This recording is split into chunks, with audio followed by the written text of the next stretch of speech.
They say good news comes in pairs, but in the elite world of Charleston, catastrophe is the one that travels in twos. I had just looked down at the pregnancy test with two happy red lines when my mother-in-law slammed a thick file on the table, turning my 3-year marriage to ash. You think carrying the blood of a prestigious family is a shield? No, that is exactly when they pull out the knives. My name is Clara.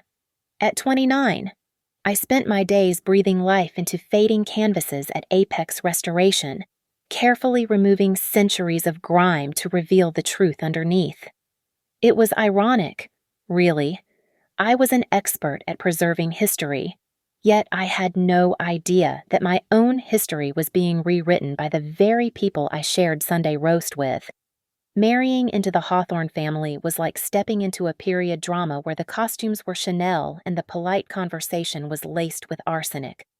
I was the middle-class girl who had stumbled into the most prestigious bloodline in Charleston, and I genuinely believed love was enough to bridge the gap. Then there was my husband, Adrian Hawthorne.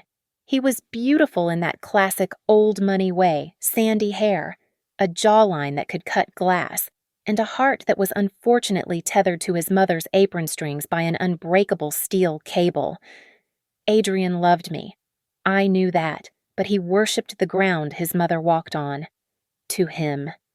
Patricia Hawthorne was a living saint. To me, she was a terrifying matriarch who wore double-strand pearls as armor and looked at me with the clinical detachment of a surgeon deciding where to make the first incision. In her eyes, I was a genetic error, a glitch in the pristine Hawthorne system that needed to be debugged. But that morning, I held the ultimate trump card, 2 pink lines on a plastic stick. After months of trying, of temperature checks and silent prayers, I was pregnant. I was carrying the air. Surely, this would change everything. The Sunday dinner table was set with silver heavy enough to bludgeon someone. The air in the dining room was thick, smelling of roasted lamb and judgment. Patricia sat at the head of the table, swirling her wineglass with a terrifying grace. "You know, Adrian," Patricia said, her voice smooth as silk but sharp as a razor. "The pedigree of the horses at the club is declining. It is tragic what happens when one ignores the importance of pure bloodlines. Once you dilute the stock, you can never truly get it back." She looked right at me as she said it, smiling that tight, polite smile that never reached her eyes. I swallowed the lump in my throat. I would not let her ruin this. I reached out and took Adrian's hand, squeezing it tight. "We have news," I said, my voice trembling slightly with excitement. We're pregnant." The silence lasted only a second, but it felt like an hour. Then Adrian dropped his fork. "Clara, really?" Adrian's face lit up, a look of pure, unadulterated, boyish joy. "Oh my God, we're having a baby!" He looked at his mother, expecting her to share in the moment. I looked at her too, hoping for a thaw, a single moment of warmth. Patricia did not blink. She did not gasp. She simply turned her head slightly toward the shadows. "Jenkins," she said, her tone devoid of any emotion. "The file, please."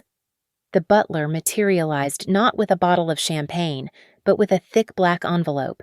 He placed it on the table, right on top of the lace runner, like a tombstone, Mom Adrian asked, his smile faltering. "What is this? I think you should look at this before we start celebrating bastard children," Patricia said calmly. She opened the envelope and fanned out the contents. They were photos, blurry, grainy photos of me standing outside a cafe with Mark, an old colleague from the museum, and next to them, pages of printed text messages. "What?" Adrian picked up a photo, his hand shaking. "She has been seeing him for 6 months. Adrian," Patricia said, taking a sip of her wine. "I had my suspicions. I hired a private investigator to protect you. I never wanted to be right." My blood ran cold. "No, that's not true," I stammered, looking from the photos to Adrian. "Adrian, Look at me. That is Mark. We were just talking about a restoration project. Those texts. I never wrote those a restoration project at the Ritz-Carlton. Patricia interrupted, her voice cutting through my panic like a knife. She tapped a piece of paper on the table. Room 304. Every Tuesday afternoon for the last 2 months, the hotel logs are quite clear. Clara. And the dates align perfectly with the conception of this child. I looked at the paper. It was a printed itinerary, listing dates and times that matched my work schedule perfectly, but placing me in a hotel I had never set foot in. It was a lie.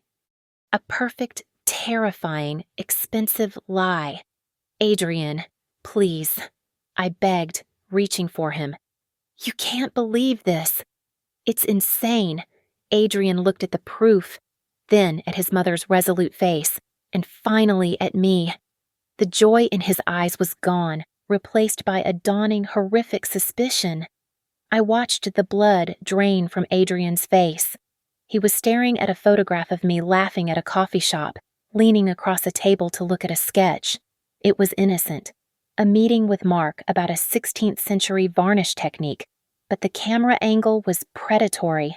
It foreshortened the distance between us, turning a professional consultation into an intimate tryst. The way the light hit us. It looked like I was whispering a secret into his ear instead of inspecting a pigment sample. Adrian, look at the date stamp, I said, my voice rising in panic. That was the day the gallery flooded. I was there with the whole restoration team, and the nights Patricia interjected smoothly. She tapped a thick, bound document on the table. It looked official, stamped with the logo of a detective agency I had never heard of. This report confirms she has been sleeping with this man for 6 months. Adrian, 6 months. It overlaps precisely with the conception of whatever she is carrying. Adrian looked up at me, and for the first time in 3 years, I did not see my husband. I saw a frightened boy looking for a reason to run. The love in his eyes had curdled into a sickening mix of hurt and suspicion. Adrian, please. I reached for his arm, but he flinched away as if I were contagious. You know me. You know I love you. This is insane. I am carrying your child, Adrian whispered, his voice trembling. He looked at the file, then at his mother, who sat like a stone statue of judgment. The weight of the paper was heavier to him than 3 years of my devotion. He grabbed the photos and threw them across the table. They fluttered down like dead leaves, landing in the gravy boat and on the pristine tablecloth. You liar, he screamed, his face twisting into something ugly and unrecognizable. You tricked me to get into this family. You just wanted a Hawthorne baby to secure your paycheck, didn't you? The accusation hit me harder than a physical blow. I gasped, unable to breathe, feeling the room spin. Adrian, how can you say that I love you? Enough, Patricia said. She did not shout, but her voice commanded the room instantly. She stood up and pointed a manicured finger toward the heavy oak doors. You will leave this house immediately. You will take nothing that was purchased with Hawthorne money. That includes the clothes on your back if they were bought with Adrian's credit card. But I will be generous and let you keep your dignity. Get out! Adrian, I pleaded one last time. He turned his back to me, staring intently at the portrait of his grandfather on the wall, refusing to witness the execution. 2 security guards I had never seen before appeared from the hallway. They did not touch me, but their presence was a wall of muscle propelling me backward. I grabbed my small clutch from the side table, my old purse from before the marriage and the pregnancy test I had stupidly left on the credenza. I was shoved out the front door. The heavy wood slammed shut behind me with a finality that echoed in my bones. It was raining, a cold, torrential downpour that soaked through my silk dress in seconds. I stood on the porch for a moment, stunned, before the gate buzzer sounded, signaling me to leave the property entirely. I walked down the long, winding driveway in the dark, my heels sinking into the gravel. I was shivering so violently my teeth chattered. When I finally reached the public road, I pulled out my phone with wet, clumsy fingers to call Adrian. I needed him to wake up from this nightmare. Call failed. I tried again. Call failed. He had blocked me. In the 10 minutes it took me to walk down the driveway, my husband had erased me. I opened my banking app, hoping to call a car service. Account frozen. Contact your branch administrator. The screen blurred through the raindrops and my tears. Patricia was efficient. She had stripped me of my home, my husband, and my resources before I even reached the street. I walked for what felt like miles. I eventually found a motel with a flickering neon sign that buzzed like a dying insect. It was a place where people went to hide or to overdose. I paid for a room with the $70 cash I had in my wallet. The room smelled of stale smoke and bleach. I sat on the edge of the sagging mattress, water dripping from my hair onto the cheap carpet.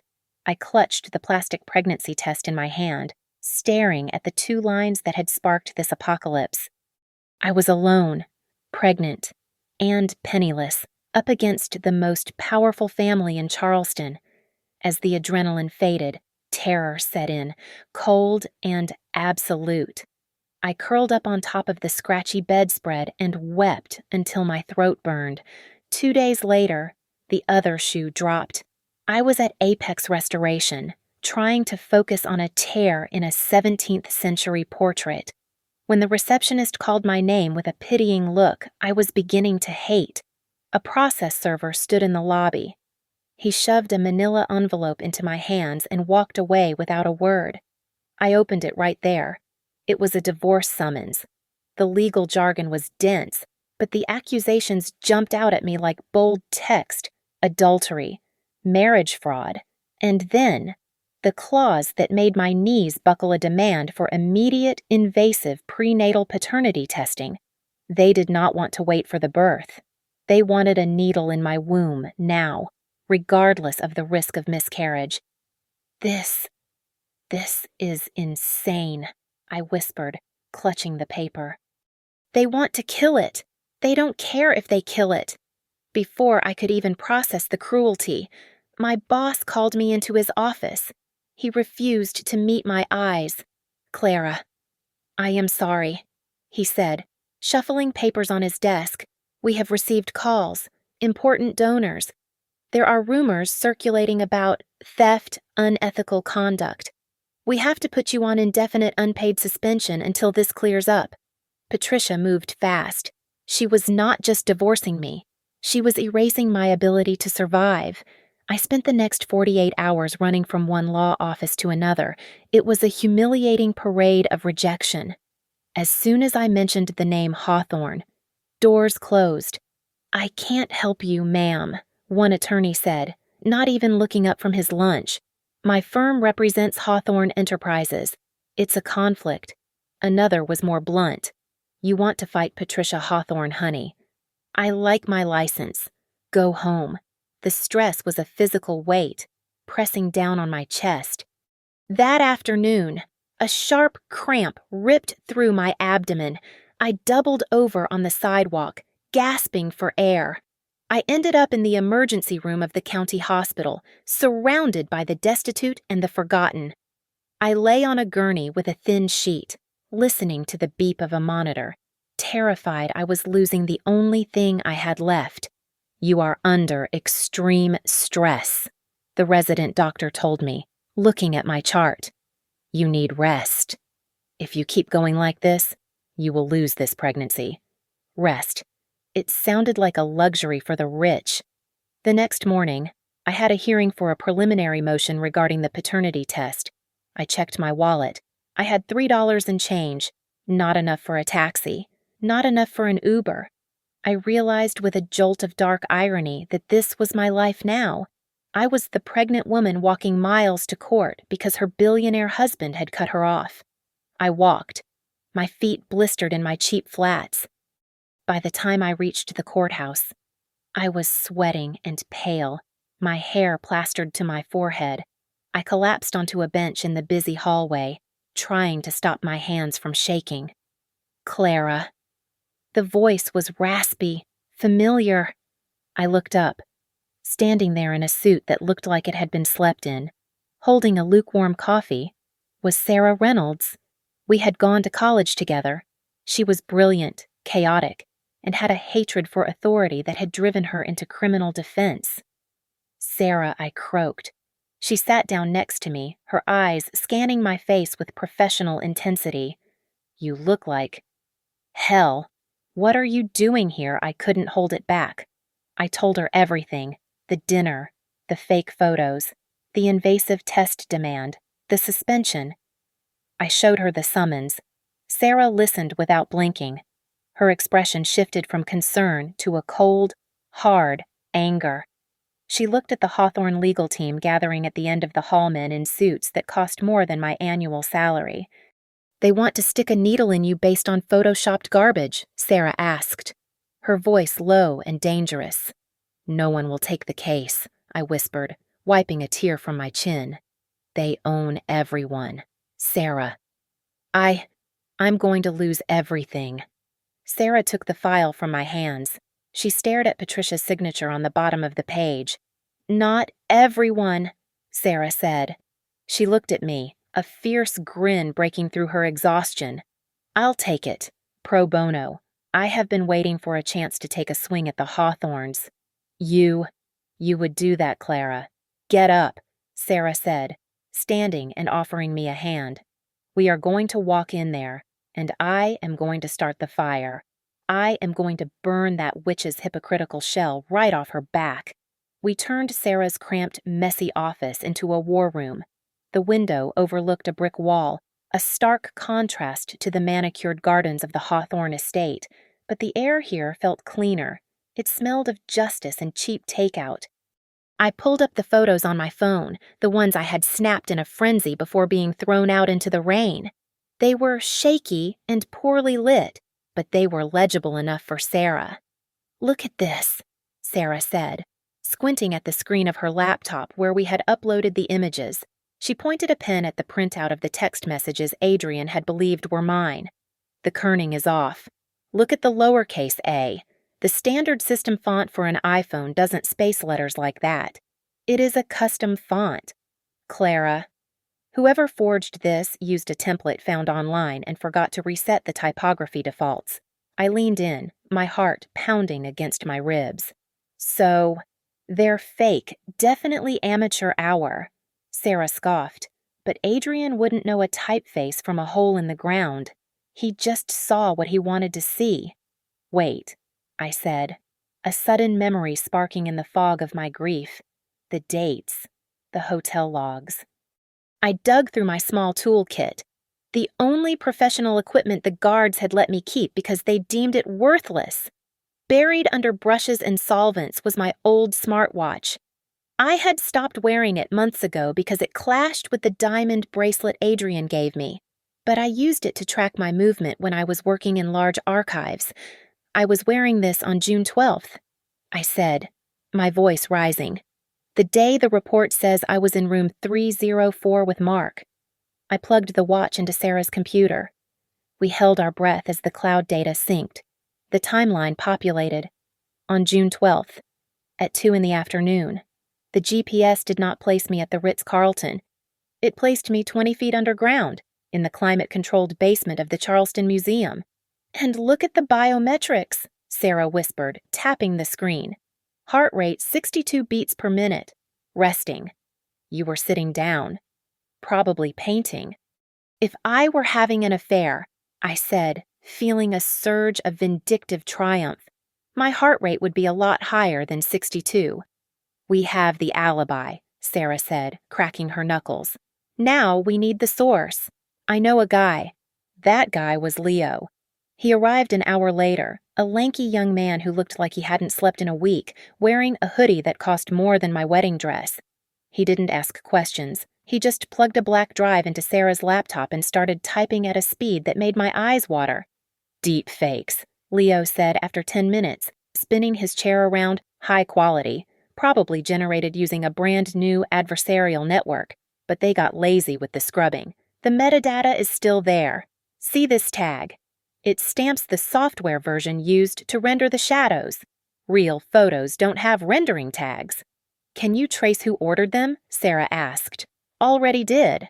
Leo grinned, pulling up a web of transactions. The report came from a firm called Shadow Investigation. Sounds spooky, right? It is actually just a P.O. box in Nevada.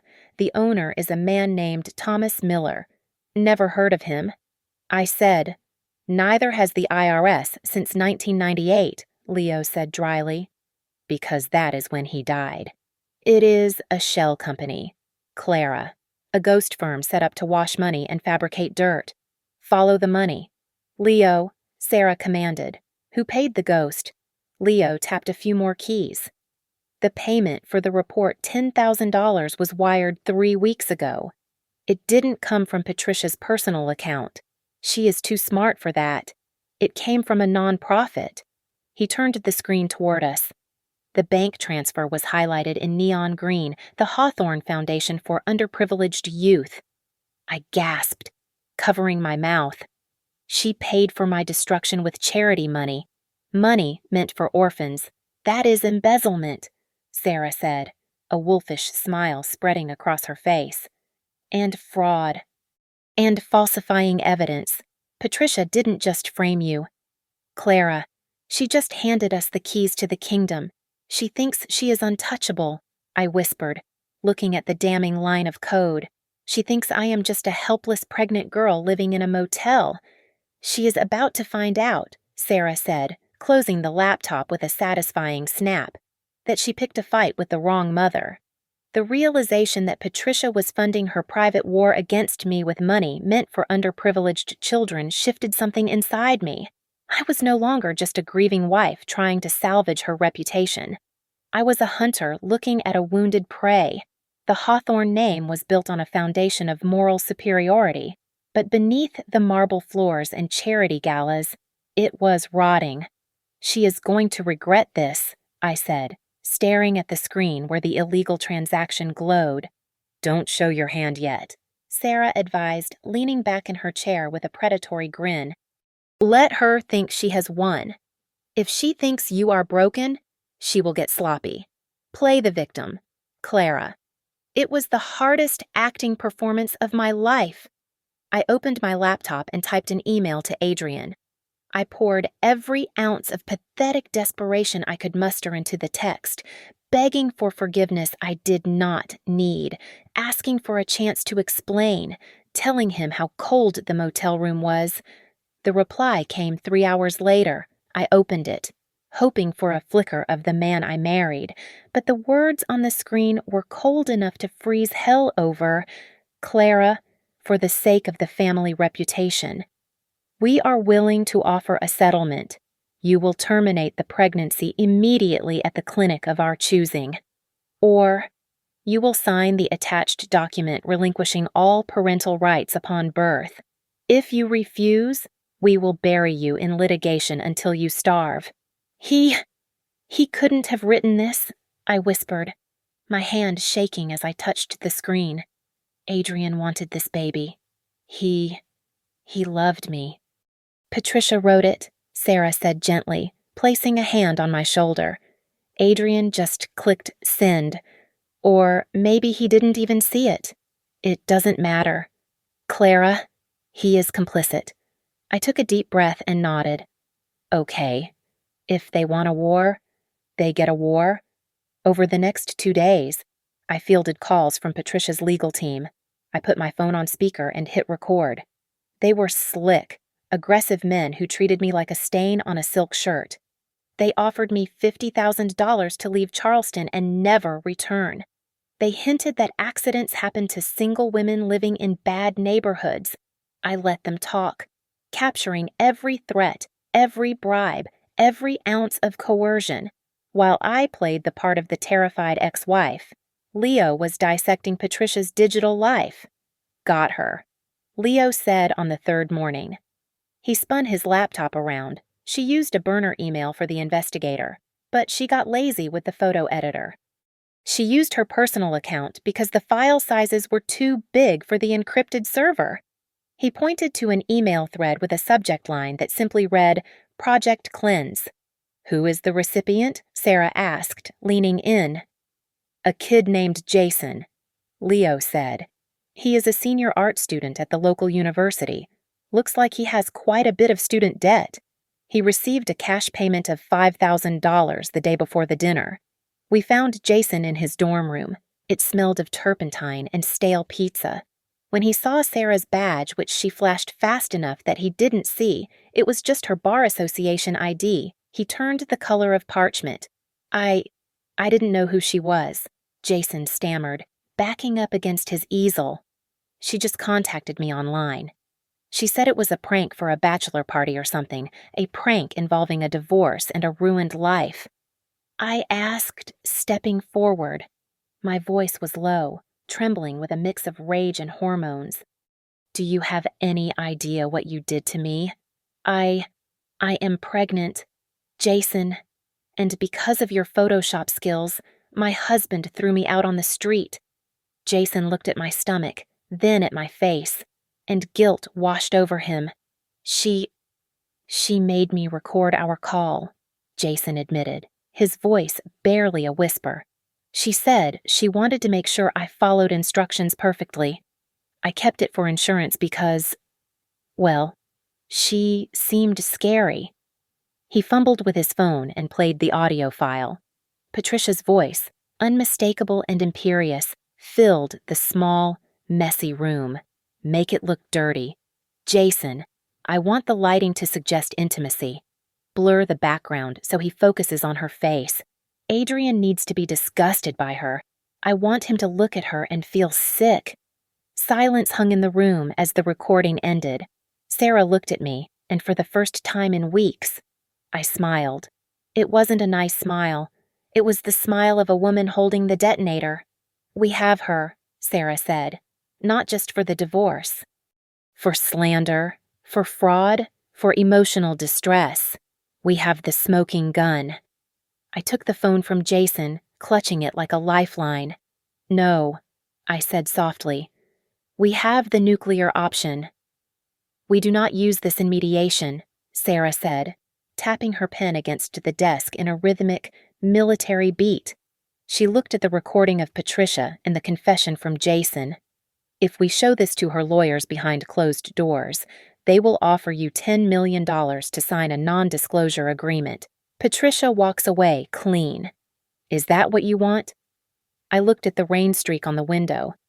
No, I said, my voice steady and cold. I want her to rot. Then we wait for open court, Sarah said, closing the file. We let her walk into the trap. I stopped hiding in the motel room. If Patricia wanted to paint me as a scarlet woman, I would show Charleston a queen. I used the last of my savings to buy decent maternity clothes. I showed up at the farmer's market, the library, and the park, always with my head high, my hand resting protectively on my growing bump. I smiled at the whispers. I let them see a glowing, healthy mother-to-be, not the drug-addled adulteress Patricia was describing in the tabloids. The rumors began to shift. People started asking why a woman who looked so serene would be cast out so violently. Patricia sensed the change in the wind. In a desperate move to control the narrative, she announced the Hawthorne Family Values Gala. It was the social event of the season, a black-tie dinner intended to remind everyone of the family's moral superiority. Rumors swirled that she planned to introduce a debutante from an oil family as Adrian's companion for the evening, a replacement for me before the ink on the divorce papers was even dry. I heard about Adrian through the grapevine. He was not doing well. A former neighbor told me he had been seen stumbling out of bars at noon. He was drinking to drown the guilt, but Patricia was right there to pull him back under. I heard she had him on heavy sedatives, cooing in his ear that his anxiety was my fault, that he needed to sleep, that Mother knew best. She is drugging him to keep him compliant, I told Sarah. He is starting to ask questions, and she is sedating him into silence. He is a grown man, Clara, Sarah said, though her eyes held a flicker of pity. He made his choice. I know, I said. and I am going to make sure everyone knows exactly what kind of choice his mother made for him. I did not just want a legal victory. I wanted a public execution of her character. I arranged a meeting with David Vance, an investigative journalist who had been sued by Hawthorne Enterprises 5 years ago for exposing their labor violations. He met me in a diner, skeptical until I slid a single sheet of paper across the table. It was the bank transfer from the charity fund to the private investigator. "This is just the appetizer," I said. "If you want the main course, be at the courthouse on Monday. But tonight, I need you to be at the gala." "I am blacklisted."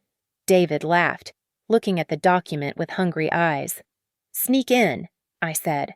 "You will not want to miss the show." Back at the office, Sarah was finalizing the subpoena for Jason. The boy was terrified, but Sarah had made it clear that testifying was his only way to avoid a felony charge. We had the recording, the bank trails, and the witness. The trap was set. The night of the gala arrived. It was also the night before our court hearing. I sat in my small room, looking at the latest ultrasound scan I had received from the free clinic. It was a 4-dimensional image, grainy but undeniable. The baby's face was clear. I picked up my phone. I unblocked Adrian's number for the first time in months. I snapped a photo of the ultrasound and typed a message. "She has your nose, Adrian." "It is a shame. You will never get to touch it." I hit send. I watched the screen, waiting. I imagined him sitting in his tuxedo, perhaps nursing a scotch, his phone buzzing in his pocket. I imagined the moment he looked at it, the moment the sedatives failed to numb the realization of what he had truly lost. My phone lit up. It was not a text. It was a typing bubble that appeared, then vanished, then appeared again. He was writing. He was hesitating. Finally, a single message came through. "Clara, Then nothing. Patricia must have walked into the room. I turned off my phone and stood up. I walked to the mirror and looked at myself. The fear was gone. The sadness was gone. All that was left was the cold, hard resolve of a mother protecting her child. "Sleep well, Adrian," I whispered to the empty room. "Tomorrow, I burn your house down." The grand ballroom of the Hawthorne estate was a shrine to self-congratulation. Under the guise of the Hawthorne Family Values Gala, 300 of Charleston's elite sipped vintage champagne and pretended that their fortunes weren't built on the backs of others. I stood at the top of the marble staircase, looking down at the sea of black tuxedos and polite pastel gowns. I wore red. It was a deep, blood-crimson silk that clung to my frame and draped intentionally, unapologetically, over the 6-month swell of my belly. I descended the stairs. The silence started at the foot of the staircase and rippled outward like a shockwave. Conversations died mid-sentence. The string quartet seemed to falter. I was the ghost at the feast, the scarlet woman returning to the scene of the crime, carrying the air they had tried to erase. Patricia stood near the ice sculpture, holding court. She looked impeccable in silver, her arm linked tightly through Adrian's. When she saw me, her smile froze. It did not drop, she was too well trained for that, but the light behind her eyes vanished, replaced by a pure reptilian panic. I walked straight toward them. The crowd parted for me, their eyes darting from my face to my stomach. I stopped 2 feet from the woman who had ruined my life. "Clara," Patricia hissed through her teeth, leaning in so only I could hear. "You have exactly 5 seconds to turn around and leave before I have security drag you out by your hair. Do not test me." I smiled, a bright, radiant smile that reached the back of the room. "Oh, Patricia." "Don't be rude," I said, my voice projecting clearly over the hushed crowd. "I simply came to congratulate you. It is not every day one prepares to become a grandmother." A gasp went through the room. Patricia's grip on Adrian's arm tightened until his knuckles turned white. "Get out," she whispered, her voice trembling with rage. "You are drunk." You are making a scene. I am perfectly sober, Patricia, I replied, lowering my voice as I reached into my clutch. And I brought a gift. I pulled out a small silver USB drive. It glinted under the chandeliers. This contains the ledger from the charity fund, I said softly, stepping closer so only she and Adrian could hear the terms of her surrender. The one you used to pay for the fake detective and the deep fakes. You have 24 hours to drop the lawsuit and admit the truth. If you do, this stays buried. If you don't, this goes to the press tomorrow morning. Adrian looked at the drive, then up at my face. His eyes were bloodshot, rimmed with dark circles. But for the first time in months, they were clear. He looked at my stomach, his gaze lingering on the life growing inside me. Clara, Adrian choked out, his voice cracking. Is that ours? You kept it. He made a move to step toward me, his hand reaching out as if he wanted to touch the red silk covering his child. Adrian, stay back, Patricia snapped. She snatched the USB drive from my hand. She didn't even look at it.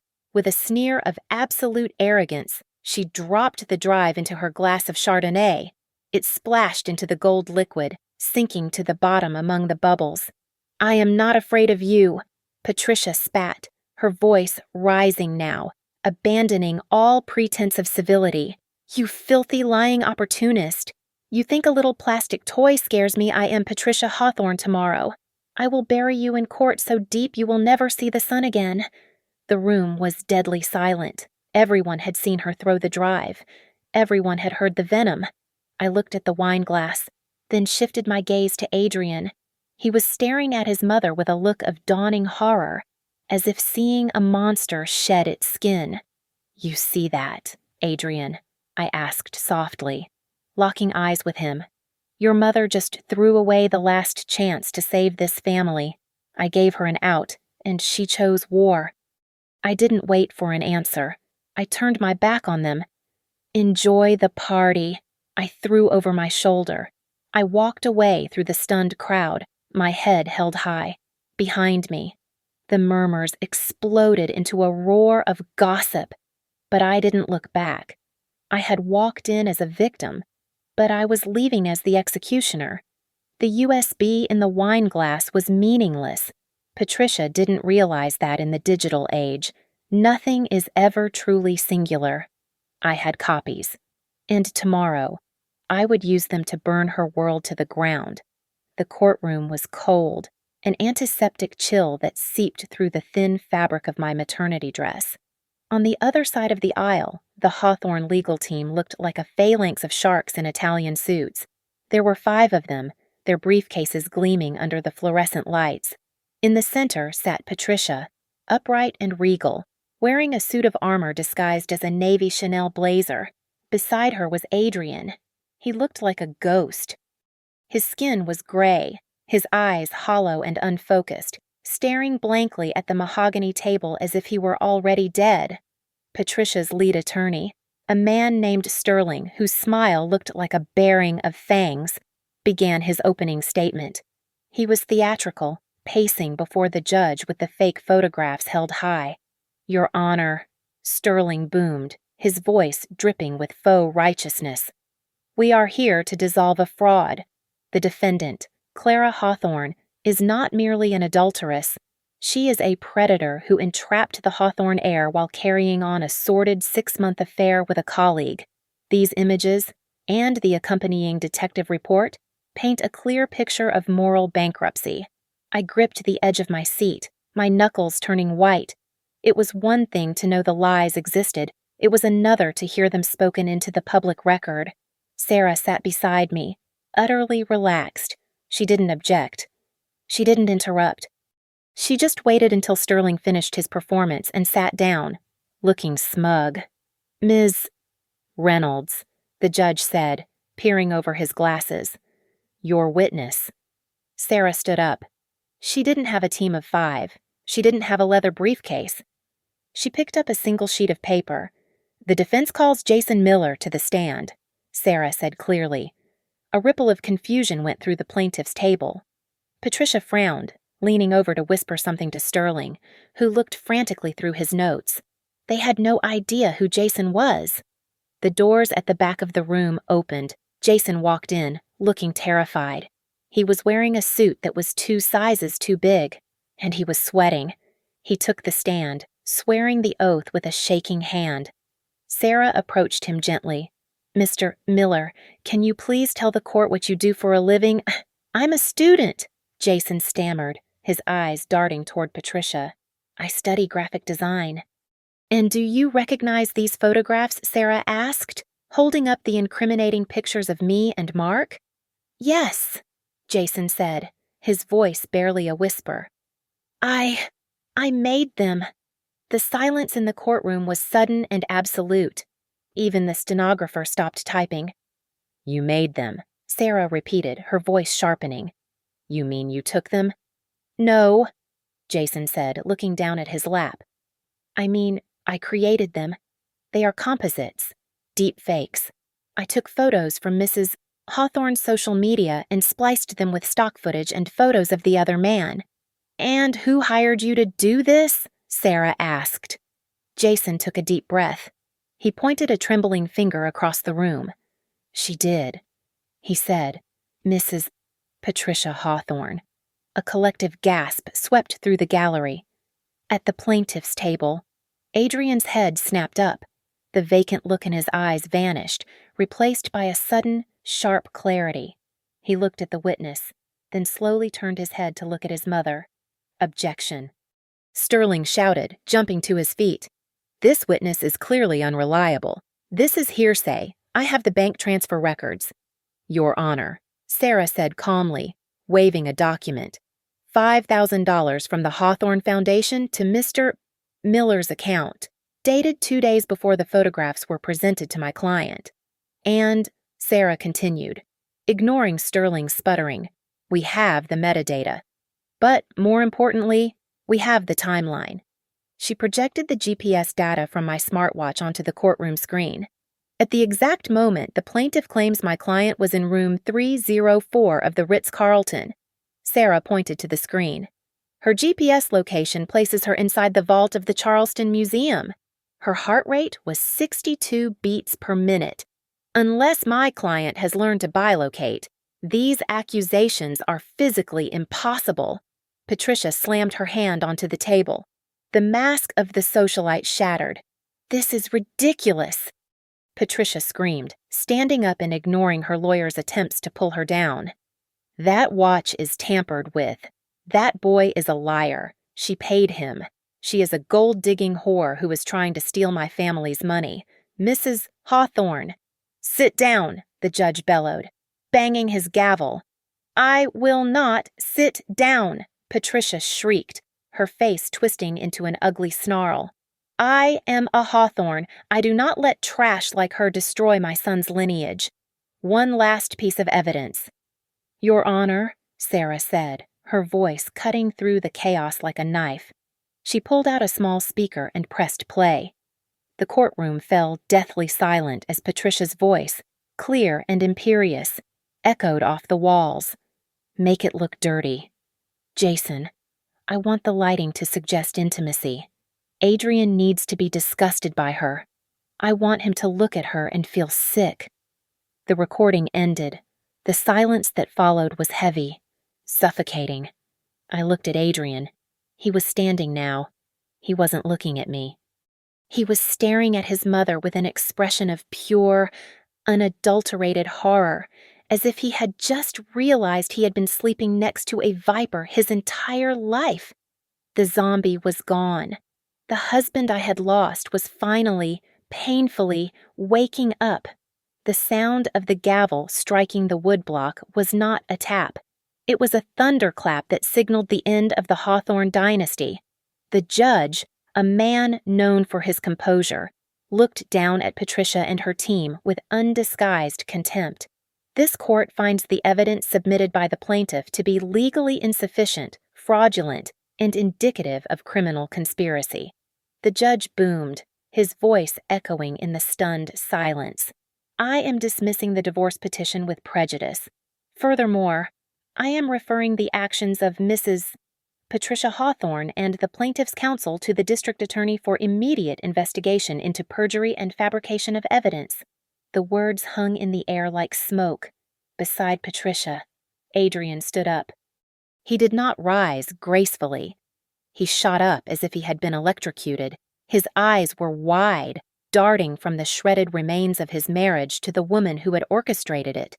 He reached down and grabbed the thick file lying on the table, the file containing the lies that had cost him his wife and child.